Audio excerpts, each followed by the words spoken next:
সেনাবাহিনী প্রধান জনাব ওয়াকারুজ্জামান ঢাকায় থাকা বিভিন্ন পর্যায়ের সেনা কর্মকর্তাদের সামনে একটা বক্তৃতা করেছেন, প্রশ্নের জবাব দিয়েছেন এবং সেখানে কী ধরনের কথাবার্তা হয়েছে সেটা নিয়ে নানা রকম স্পেকুলেশন চলল সোশ্যাল মিডিয়াতে। দুরকম বক্তব্য পাওয়া গেছে।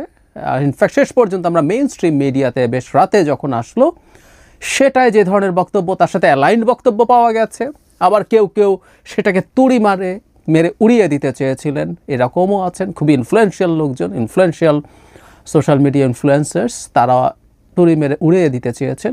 কিন্তু শেষ পর্যন্ত তার বক্তব্য সামনে আসলো এবং এই মুহূর্তে বাংলাদেশে সবচেয়ে আলোচিত যে ইস্যুগুলো আছে প্রত্যেকটাকেই তিনি অ্যাড্রেস করেছেন। বলা বাহুল্য তার এই বক্তব্যে সরকারের সাথে তার বেশ দ্বিমত দেখা যাচ্ছে এবং একটা ইস্যুতে সরাসরি প্রধান উপদেষ্টা ডক্টর ইউনূসের সাথে তার দ্বিমত আছে। এখন এগুলোকে দিয়ে অনেকে নানান রকম রং চড়ানোর চেষ্টা করবেন আবার, এবং ওই যে বললাম প্রায় প্রতি রাতে কুয়ের কথাবার্তা, মানে মিলিটারি কু অথবা সেনাপ্রধানকে সরিয়ে ফেলা হবে, এসব আলাপ মাঠে ছাড়া হয়, এসব গুজব মাঠে ছাড়া হয়, সেগুলো আবার হয়তো বেড়ে উঠবে। আমরা খেয়াল করব বাংলাদেশের কিছু লোক যেমন এগুলো করছে, ভারতীয়রাও এটা করছে, প্রচুর করছে। যাই হোক, আমরা জনাব ওয়াকারুজ্জামানের বক্তব্য অ্যানালাইজ করতে চাই, খুঁটিনাটিভাবেই করতে চাই, এবং এটার কি টেক অ্যাওয়ে কি আমরা শেষে এটা নিয়ে কথা বলবো। নির্বাচন নিয়ে খুব স্পষ্ট কথা আছে। আমি নির্বাচন যেহেতু সবচেয়ে গুরুত্বপূর্ণ ইস্যু, আমি সেটা নিয়ে শেষে কথা বলি। এর মধ্যে খুবই গুরুত্বপূর্ণ ইস্যু করিডোর নিয়ে কথা বলেছেন তিনি। বলছেন, একটা প্রশ্ন করা হয়েছে, তার জবাবে তিনি বলছেন রাখাইন রাজ্যে মানবিক করিডোর বিষয়ে সিদ্ধান্ত একটি নির্বাচিত সরকার থেকেই আসতে হবে এবং তা বৈধ প্রক্রিয়া অনুসরণ করেই হতে হবে। এখানে জাতীয় স্বার্থ দেখতে হবে, যা করা জাতীয় স্বার্থ রক্ষা করেই করতে হবে। যাই করা হোক না কেন পলিটিক্যাল কনসেনসাসের মাধ্যমে সেটা করতে হবে। তাহলে দুটো ইস্যু, যেটা পলিটিক্যাল কনসেনসাসের কথা এখনই হচ্ছিল, যে এই ডক্টর ইউনূস সরকার এটা যে নিজে থেকে দিতে চেয়েছে।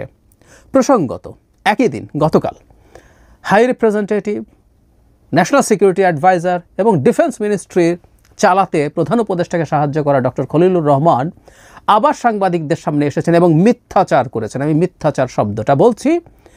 এখনও তিনি ভাষার মার প্যাঁচ করছেন এবং আমাদের সবাইকে বোকা ঠাউরাচ্ছেন। আমি ওনার বক্তব্য নিয়ে দ্রুতই ভিডিও করে দেখাবো। তিনি আবারও আমাদেরকে স্টুপিড মনে করছেন। সরি, আমরা এত স্টুপিড না।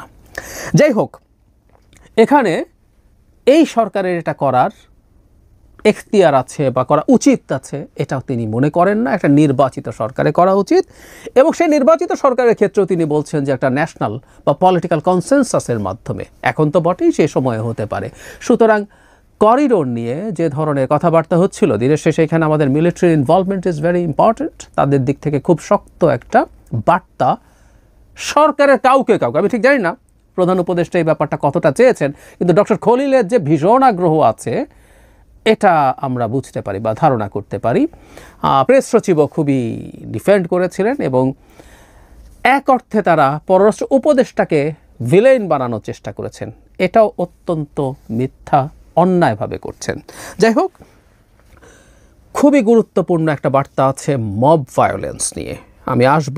বন্দর প্রসঙ্গে তিনি বলছেন, বিদেশিদের হাতে দেয়া নিয়েও কথা বলেছেন। প্রশ্ন করা হয়েছিল তাকে, তিনি জবাব দিচ্ছেন এভাবে, এখানে স্থানীয় মানুষ ও রাজনৈতিক নেতাদের মতামত প্রয়োজন হবে, রাজনৈতিক সরকারের মাধ্যমে এ ধরনের সিদ্ধান্ত নেওয়া উচিত।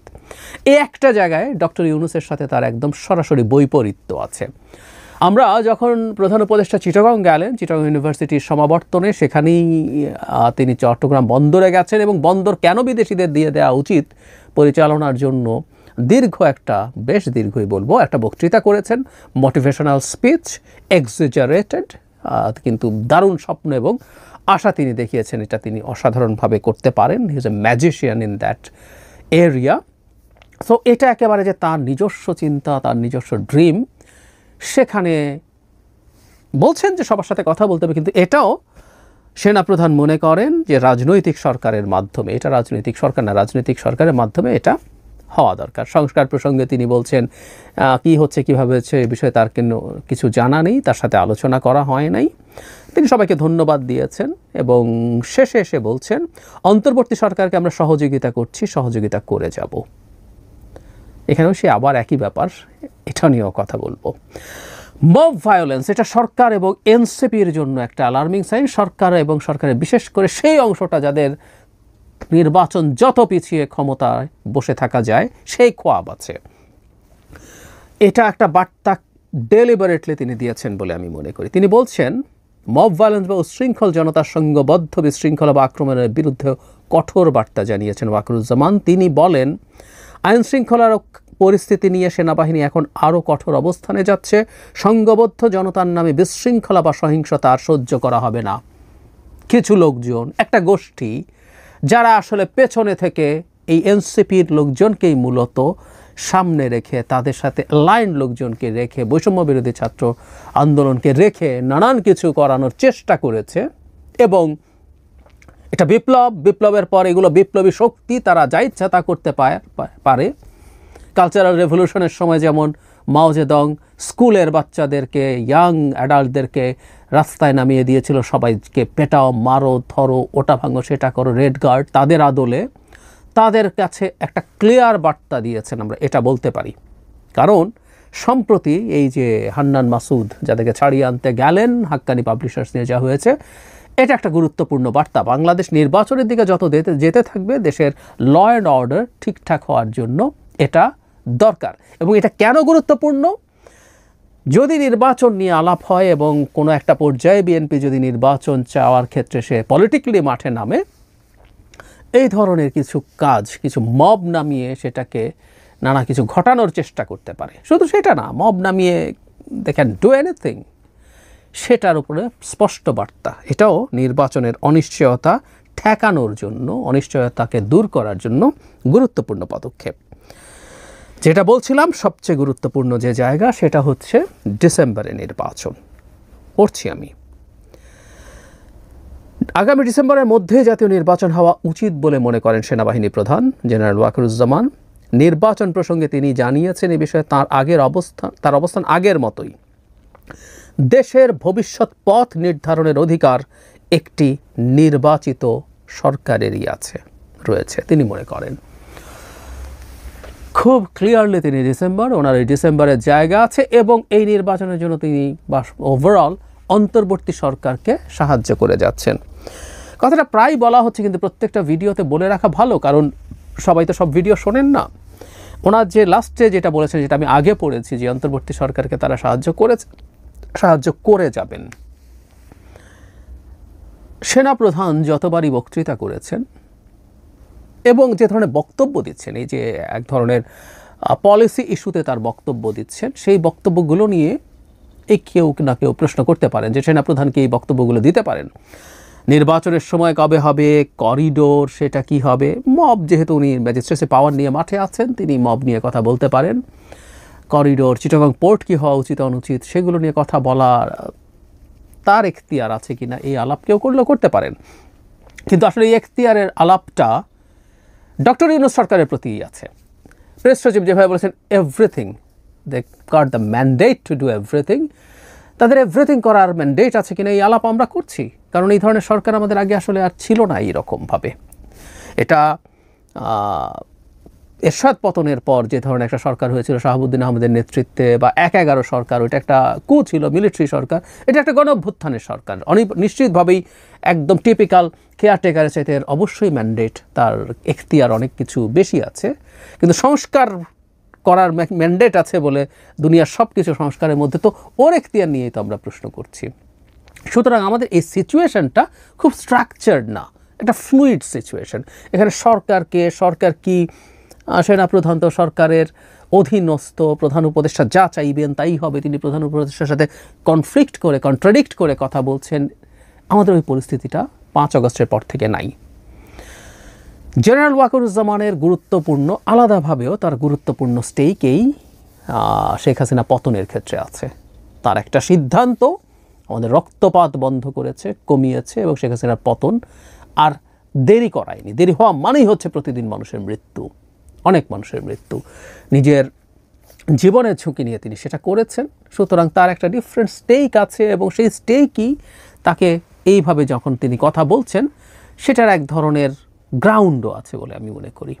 আবারও বলছি, এটা একটা ভিন্ন পরিস্থিতি, ভিন্ন প্রেক্ষাপট, এটা একটা টিপিক্যাল সময় না। সুতরাং তিনি এভাবে কথা বলছেন, উনি এই প্রেক্ষাপটে এভাবে বলবেন। এবং এখন আমাদের আসলে পারেন কি পারেন না ডিবেটের চাইতে যেই ডিবেটটা আমাদের জরুরি, তার এই অবস্থানটা আসলে আমাদের জন্য কি, বারবার বলছি এটাই সবচেয়ে জরুরি। আসলে আমি মনে করি তিনি নির্বাচনের ক্ষেত্রে তার যে অবস্থান, এটা ক্রমাগত পুনর্ব্যক্ত করে যাচ্ছেন। এই পুনর্ব্যক্ত করে যাওয়াটা আমাদের জন্য দরকার, কারণ নির্বাচন হওয়া না হওয়া নিয়ে একটা স্বার্থ, কায়েমি স্বার্থ গোষ্ঠী, স্বার্থপর মানে নিজের স্বার্থ দেখা, কায়েমি স্বার্থ দেখা একটা গ্রুপ নির্বাচনকে পিছিয়ে 5 বছরে নিয়ে ঠেকাতে চাইছে, আলাপ করছে, এবং এই সরকারের লোকজন তাদের সাথে অ্যালাইন্ড আছে, এটা খুব ক্লিয়ার। সংস্কার বা নানান আলোচনায় বিবেচনা, নানান রকম প্রশ্ন তুলে এনসিপি যদি নির্বাচন খানিকটা পেছাতেও চায়, যেটার মাধ্যমে সে আরেকটু ভালো নির্বাচন করতে পারবে, রাজনীতি করতে পারবে, সেটা হলেও চলতো। কিন্তু স্পষ্টতই ক্ষমতাটাকে ধরে রাখার জন্য, ক্ষমতায় থেকে ক্ষমতার মজা নেওয়ার জন্য, সেই জায়গায় তিনি স্পষ্টই এটা করে দিয়েছেন। এখন ডিসেম্বরে নির্বাচন হয়তো কোনো সমস্যা আমি আসলে দেখি না। কেউ কেউ বলবেন যে এটা ডক্টর ইউনূসের সাথে কনফ্লিক্ট করে, আমি মনে করি না। কেন করি না বলছি, ডক্টর ইউনূস সর্বশেষ ইকোনমিস্টকে বলেছেন ডিসেম্বরের মধ্যে নির্বাচন, এবং সেটা জুনের পর কোনোভাবেই যাবে না, মানে ডিসেম্বর থেকে জুনের পর কোনোভাবেই যাবে না। এবং আমরা খেয়াল করব ঐক্যমত্য কমিশনের একটা বৈঠকে তিনি স্পষ্টভাবে ডিসেম্বরের নির্বাচনের জন্য সব শেষ করতে বলেছিলেন, যদিও এরপর প্রেস টিম থেকে সংশোধনী দিয়ে বলা হয়েছে না, উনি ডিসেম্বর থেকে জুন বলেছেন। কিন্তু কনফ্লিক্ট কেন করে না বলছি, সেটা হলো সরকার নিজে, মানে প্রধান উপদেষ্টা নিজের মুখে বারবার বলছেন যে খুব অল্প সংস্কার হলে ডিসেম্বরের মধ্যে নির্বাচন, আর বেশি সংস্কার হলে জুন। তো অল্প সংস্কার হলে অল্প সংস্কারই হবে। বিএনপি তো শুরু থেকে অল্প সংস্কারের কথা বলছে, কেউ পছন্দ করি বা না করি, কেউ এটা নিয়ে বিএনপি সমালোচনা করুক, এটা নিয়ে বিএনপিকে ভোট না দিতে বলুক, কিন্তু বিএনপি বলেছে তারা ন্যূনতম সংস্কার চায়। তো ন্যূনতম সংস্কার যদি হয় তাহলে ডিসেম্বরে নির্বাচন। ইনফ্যাক্ট সরকারের এতদিন ধরে জুন নিয়ে এই আলাপের কোনো দরকারই তো ছিল না, ক্লিয়ারলি তার বলা দরকার ছিল ডিসেম্বরের মধ্যে। কারণ বিএনপি কোনোদিন বলে নাই যে আমরা ব্যাপক সংস্কার চাই। প্রথম দিন থেকে আমি বারবার বলছি, আমরা বিএনপিকে কেউ সমালোচনা করতে পারে, কিন্তু বিএনপি ওয়াজ কনসিস্টেন্ট এই জায়গায়। এটা এই সরকার ক্ষমতায় আসে 3-4 মাসের মধ্যে বলে দিতে পারতো এই 25শে ডিসেম্বরে নির্বাচন, কিন্তু না, ধানাই পানাই নানান দিক থেকে হয়েছে। যাই হোক, সেনাপ্রধানের বক্তব্য এই কারণে আমি মনে করি এটাও ডক্টর ইউনূসের কন্ট্রাডিক্ট করে না। তবে কোনো কোনো জায়গায় করিডোর, আমি জানি না এই ব্যাপারে তার চিন্তা কি আছে। ডক্টর খলিলের সাথে যে কন্ট্রাডিক্ট করেছে সিরিয়াসলি, এতে কোনো সন্দেহ নাই। চট্টগ্রাম বন্দর নিয়ে এক ধরনের কন্ট্রাডিকশন আছে, এটা খুব প্রকাশ্য। অবশ্য ওই জায়গায়ও সেনাপ্রধান আবার খুব টাফ কিছু বলেননি, কিন্তু আমি ধারণা করি এগুলোকে ভিত্তি করে আবার গুজব তৈরি করার চেষ্টা করা হবে। এই দুজনের মধ্যে দূরত্ব তৈরি হয়েছে, এই দূরত্ব তৈরি হয়েছে বলে হঠাৎ করে প্রতি রাতে আবার দুটোর একটা, আইদার সেনাপ্রধানকে সরিয়ে ফেলা হচ্ছে, ওখানে আর কাউকে বসানো হচ্ছে, অথবা সেনাপ্রধান ডক্টর ইউনূসকে সরিয়ে ফেলে সেনা অভ্যুত্থান করছেন। এই সব চলতে থাকবে। আমি মনে করি আমাদের অন্তত সতর্ক থাকা দরকার। প্রায় বলছি, we should be careful, we must be careful. আমাদের এই ট্রানজিশনাল সময়টাতে সেনাপ্রধান যে এইভাবে আছেন, যা করছেন, আমাদের তার সমর্থনে থাকা দরকার, কারণ তিনি গণতান্ত্রিক ট্রান্সফরমেশনের পক্ষে কথা বলছেন।